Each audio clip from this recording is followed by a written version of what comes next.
ಸ್ನಾನಕ್ಕಿಂತ ಅಂತರಂಗದ ಸ್ನಾನ ಬಹಳ ಮುಖ್ಯವಾಗಿದೆ ಎಂದು ಚಳ್ಳಕೆರೆ ಶ್ರೀ ಶಾರದಾಶ್ರಮದ ಸ್ವಯಂ ಸೇವಕ ಹಾಗೂ ಲೇಖಕ ಯತೀಶ್ ಎಂ ಸಿದ್ದಾಪುರ ತಿಳಿಸಿದ್ದಾರೆ.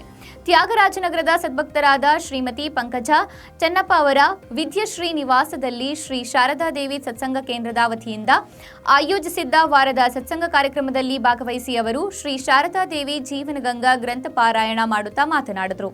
ಅಷ್ಟೇ ಮುಖ್ಯ ಹೊರತು ಯಾವ ಜಾಗ, ಯಾವ ಸ್ಥಳ, ಯಾವ ಕಾಲ ಯಾವುದು ಮುಖ್ಯ ಆಗಲ್ಲ ಅಂತ ಪುರುಷೋತ್ತಮಜಿಯವರು ಹೇಳ್ತಾ ಇದ್ದಾರೆ.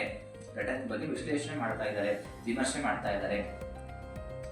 ಒಮ್ಮೆ ಕಲ್ಕತ್ತಾಕ್ಕೆ ಹೋಗುತ್ತಿದ್ದಂತಹ ಶ್ರೀಮಾತೆಯವರು ತಮ್ಮ ಪರಿವಾರದೊಂದಿಗೆ ವಿಷ್ಣುಪುರದ ರೈಲು ನಿಲ್ದಾಣದಲ್ಲಿ ಕಾಯುತ್ತಾ ಕುಳಿತಿದ್ದರು. ಆ ಸಮಯದಲ್ಲಿ ಅಲ್ಲಿಗೊಬ್ಬ ಕೂಲಿಯವನು ಓಡಿ ಬಂದ. ಅವನು ಯಾರೋ ಏನೋ ಒಬ್ಬರಿಗೂ ಗೊತ್ತಿಲ್ಲ. ಅಲ್ಲದೆ ಆತ ಬಂಗಾಳದವನಲ್ಲ, ಪಶ್ಚಿಮ ಭಾರತದ ಕಡೆಯವನು. ಶ್ರೀಮಾತೆಯವರು ಒಮ್ಮೆ ಕಲ್ಕತ್ತಕ್ಕೆ ಹೋಗ್ತಾ ಇದ್ರು. ಶ್ರೀಮಾತೆಯವರು ತಮ್ಮ ಪರಿವಾರದ ಎಲ್ಲ ಜೊತೆಗೆ ಕುಟುಂಬ ಸದಸ್ಯರೊಟ್ಟಿಗೆ ವಿಷ್ಣುಪುರದ ರೈಲು ನಿಲ್ದಾಣದಲ್ಲಿ ಕಾಯ್ತಾ ಕುಳಿತಿದ್ರು ರೈಲ್ಗೋಸ್ಕರ. ಆ ಸಮಯದ ಅಲ್ಲೊಬ್ಬ ಕೂಲಿಯವನು ಓಡ್ ಬರ್ತಾನೆ ಶ್ರೀಮಾತೆ ಹತ್ರ. ಅವನು ಯಾರೋ ಏನೋ ಒಬ್ಬರಿಗೂ ಗೊತ್ತಿಲ್ಲ, ಅಲ್ಲದೆ ಆತ ಬಂಗಾಳದವನು ಅಲ್ಲ, ಅವನು ಯಾರು ಪಶ್ಚಿಮ ಭಾರತದ ಕಡೆಯವನು. ಶ್ರೀಮಾತೆಯವರನ್ನ ಕಂಡು ಅವನೊಳಗೆ ಎಂತಹ ಭಾವ ಪ್ರಚೋದನೆ ಆಯಿತೋ ಏನೋ. ಆ ಶ್ರೀಮಾತೆಯವರನ್ನ ಕಂಡು ಅವನ ಒಳಗೆ, ಮನಸ್ಸಿನ ಒಳಗೆ ಎಂತಹ ಭಾವದ ಆ ಪ್ರಚೋದನೆ ಉಂಟಾಯಿತೋ ಏನೋ. ಆತ ನೇರವಾಗಿ ಅವರ ಬಳಿಗೆ ಬಂದು ಭಕ್ತ್ಯಾವೇಶದಿಂದ, ಅಮ್ಮ, ನೀವು ನನ್ನ ಜಾನಕಿ ಮಾತೆ, ನಿಮಗಾಗಿ ನಾನು ಎಷ್ಟೋ ದಿನಗಳಿಂದ ಹುಡುಕುತ್ತಿದ್ದೆ. ನೀ ಕಾಳಿ, ನೀ ಲಕ್ಷ್ಮಿ, ನೀ ವಿಜಯಮ್ಮ, ಆಮೇಲೆ ನಿನ್ನ ನಾಮವೇ ಜನನಿ ಸುರನದಿಯ ತೀರ್ಥ. ಆಮೇಲೆ ಅಂದ್ರೆ ಒಂದು ಸಾಲು ಬರುತ್ತೆ, ಅಂದ್ರೆ ಕುವೆಂಪು ಬರೀತಾರೆ, ಸಾಕ್ಷಾತ್ ಶ್ರೀಮಾತೆಯವರು ಸೀತಾಮಾತೆ. ಅದಕ್ಕೆ ಅಂದ್ರೆ ಅದಕ್ಕೆ ಒಂದೊಂದು ಹಾಡು ಬರುತ್ತೆ. ಆದರೆ ಶ್ರೀಮಾತೆಯವರು ರಾಧೆನೂ ಹೌದು, ಶ್ರೀಮಾತೆಯವರು ಸೀತೆನೂ ಹೌದು ಅಂತ ಬರುತ್ತೆ.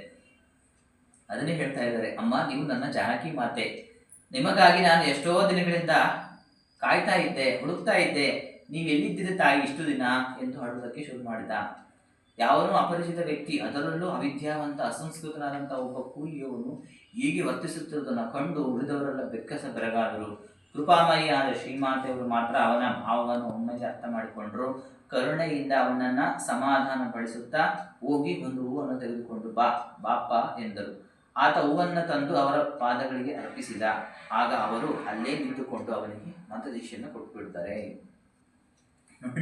ಈ ಸತ್ಸಂಗದ ಪ್ರಯುಕ್ತ ಶ್ರೀ ಶಾರದಾಶ್ರಮದ ಸದ್ಭಕ್ತರಿಂದ ಸಾಮೂಹಿಕ ಶ್ರೀ ರಾಮರಕ್ಷಾ ಸ್ತೋತ್ರ ಪಠಣ, ವಿಶೇಷ ಭಜನಾ ಕಾರ್ಯಕ್ರಮ ಹಾಗೂ ಬಸವಣ್ಣನವರ ಭಕ್ತರಾದ ಶ್ರೀಮತಿ ವರಲಕ್ಷ್ಮಿ ಈಶ್ವರಪ್ಪ ಅವರು ವಚನಗಳನ್ನು ಹಾಡಿದ್ದಾರೆ. ಸತ್ಸಂಗದಲ್ಲಿ ಶ್ರೀಮತಿ ಪಂಕಜ ಚೆನ್ನಪ್ಪ, ಗೀತಾ ನಾಗರಾಜ್, ಸೌಮ್ಯ ಪ್ರಸಾದ್, ಅಕ್ಷಯ್ ಉಪಸ್ಥಿತರಿದ್ದರು.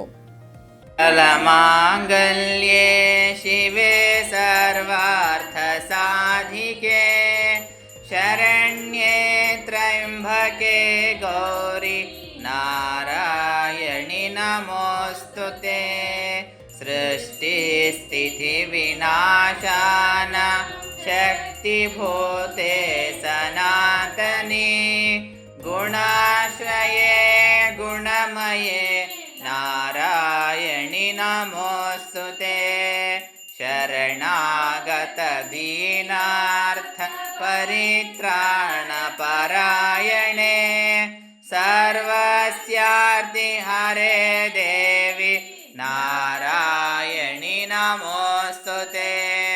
ಸರ್ವಸ್ಯಾರ್ತಿ ಹರೇ ದೇವಿ ಬೆಳಗ್ಗೆ ಬಸವನ ಜ್ಯೋತಿ ಜಗವ ಬೆಳಗ್ಗೆ ಧರ್ಮಾಗಸದಲ್ಲಿ ನಿಶೆಯು ಕವಿದಿರಲು ಬಾಲರವಿಯಲು ಚದುರಿಸ ಬಂದ ಜ್ಯೋತಿ ಜಗವ ಬೆಳಗ್ಗೆ.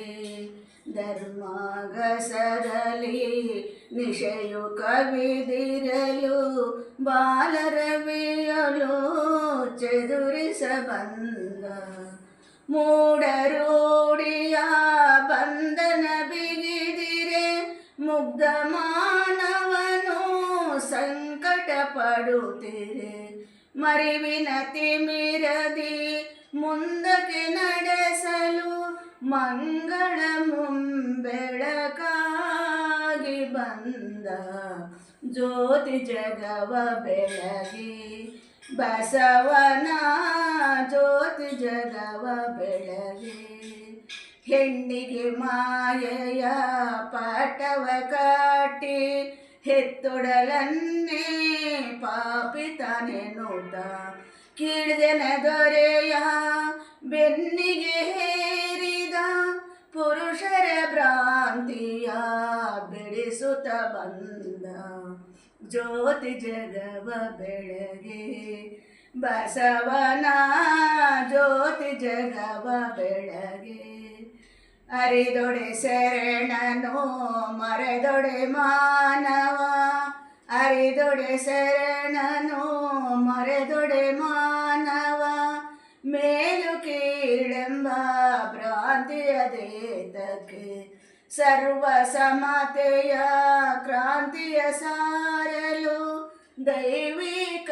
ಹಳೆಯ ಮೊಳಗುತ್ತ ಬಂದ ಜ್ಯೋತಿ ಜಗವ ಬೆಳಗೆ ಬಸವನ ಜ್ಯೋತಿ ಜಗವ ಬೆಳಗೆ ಭಾರತ ಜನನಿಯ ಕೀರ್ತಿಯ ಕಂದ ವಿಶ್ವಾಗ ಸದಾ ಚಿನ್ಮಯ ಭಾನು ಮನುಕುಲ ಸರಸಿಯ ಅನ್ನದ ಅಂಬುಜೆ ಸಚ್ಚಿದಾನಂದ ಕಂದತ ಬಂದ ಜ್ಯೋತಿ ಜಗವ ಬೆಳಗೆ ಬಸವನ ಜ್ಯೋತಿ ಜಗವ ಬೆಳಗೆ ಧರ್ಮಾಗಸದಲ್ಲಿ ನಿಶೆಯು ಕವಿದಿರಲು ಬಾಲರವಿಯಲು ಚದುರಿಸ ಬಂದ ಜ್ಯೋತಿ ಜಗವ ಬೆಳಗೆ